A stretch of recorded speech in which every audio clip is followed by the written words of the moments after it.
Welcome to Mit Mitton Studio!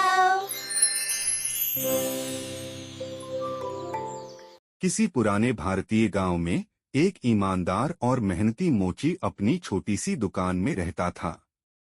उसका नाम था हैंस। हैंस के हाथ सोने जैसे थे। वह जो जूता बनाता वह बेजोड़ होता। पर किस्मत ने उसका साथ नहीं दिया। धीरे धीरे उसका सारा पैसा खत्म हो गया और एक रात ऐसी आई जब उसके पास बस इतना ही चमड़ा बचा था जिससे केवल एक जोड़ी जूते बन सकते थे। उसने वह चमड़ा काटकर मेज पर रख दिया और सोचा कल सुबह उठकर इन्हें सिल दूंगा। भारी मन से वह सो गया। अगली सुबह जब हैंस की आंखें खुलीं और वह अपनी मेज के पास आया तो उसकी सांसें थम गईं। वहां चमड़े के टुकड़े नहीं थे बल्कि एक बेहद खूबसूरत एकदम सही सिली हुई जूतों की जोड़ी रखी थी। ताके इतने बारीक और सुंदर थे जैसे किसी परी ने रात भर जागकर बनाए हों। हैंस ने जूते उठाए, उन्हें उलट पुलट कर देखा। वह अपनी आंखों पर विश्वास नहीं कर पा रहा था। यह कैसे हुआ, उसने फुसफुसाया, पर जवाब देने वाला कोई नहीं था। उसी दिन दुकान में एक धनी ग्राहक आया। उसने वे जूते देखे और मुग्ध हो गया। उसने मुहमांगी कीमत चुकाई, इतनी कि हैंस की आंखें चमक उठीं। उस पैसे से उसने अच्छे चमड़े के 2 जोड़ी जूते बनाने का सामान खरीदा। रात को उसने फिर चमड़ा काटकर मेज पर सजाया और ईश्वर को धन्यवाद देते हुए सो गया। अगली सुबह फिर वही चमत्कार। दोनों जोड़ी जूते बनकर तैयार थे और हर एक पहले से भी सुंदर। यह सिलसिला चलता रहा।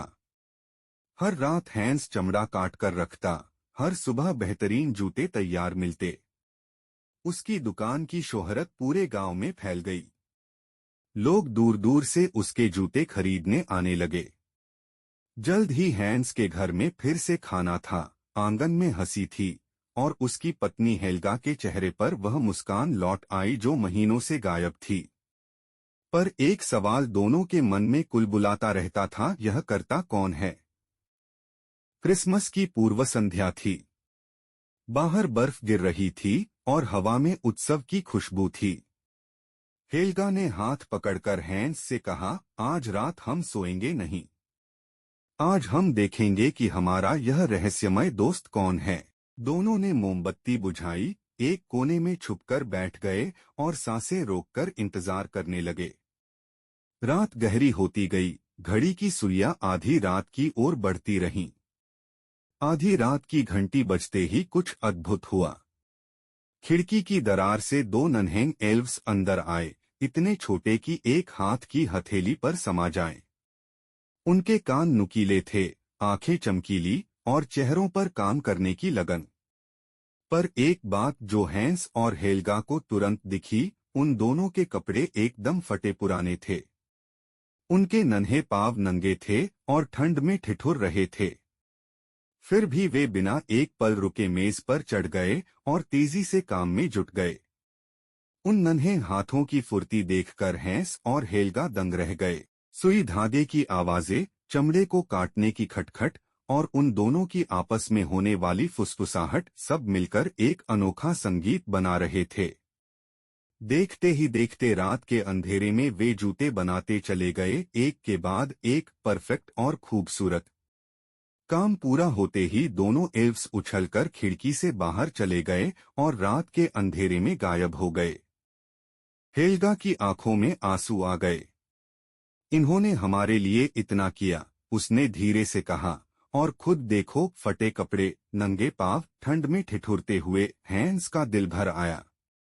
दोनों ने तय किया कि वे इन नन्हे दोस्तों के लिए कुछ करेंगे। हेल्गा ने सारी रात जागकर 2 नन्ही नन्ही कमीजें, 2 जोड़ी पतलून, 2 छोटे छोटे कोट और 2 जोड़ी ऊनी मोजे बुने।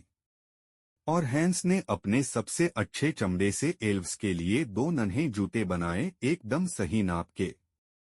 अगली रात हैंस और हेल्गा ने मेज पर चमड़े की जगह वे नन्हे कपड़े और जूते सजा दिए, बिल्कुल उसी जगह जहां एल्व्स काम करते थे।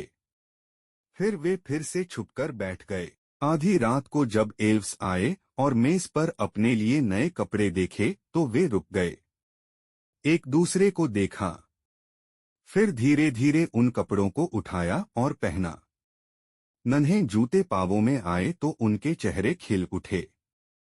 वे खुशी से उछलने लगे, नाचने लगे, पूरी दुकान में उछल कूद मचाने लगे। अपने नए कपड़ों में सजे धजे उछलते कूदते वे दोनों एल्व्स खिड़की की तरफ दौड़े। जाने से पहले उन्होंने एक बार पलटकर देखा, जैसे कह रहे हों शुक्रिया, और फिर वे रात के तारों में गायब हो गए। उस रात के बाद वे कभी वापस नहीं आए। पर हैंस और हेल्गा को इसका कोई दुख नहीं था। उनकी दुकान चलती रही, उनका घर खुशहाल रहा, और वे जब भी उन नन्हे हाथों के बनाए जूतों को याद करते, उनके चेहरे पर एक गर्म मुस्कान आ जाती। और इस तरह यह प्यारी कहानी हमें सिखाती है, जब हम किसी जरूरतमंद की मदद करते हैं और जब हम उस मदद का शुक्रिया दिल से अदा करते हैं, तो दुनिया में प्यार और खुशी बढ़ती है। नेकी कभी व्यर्थ नहीं जाती। If you liked this video, remember to hit that like button and subscribe!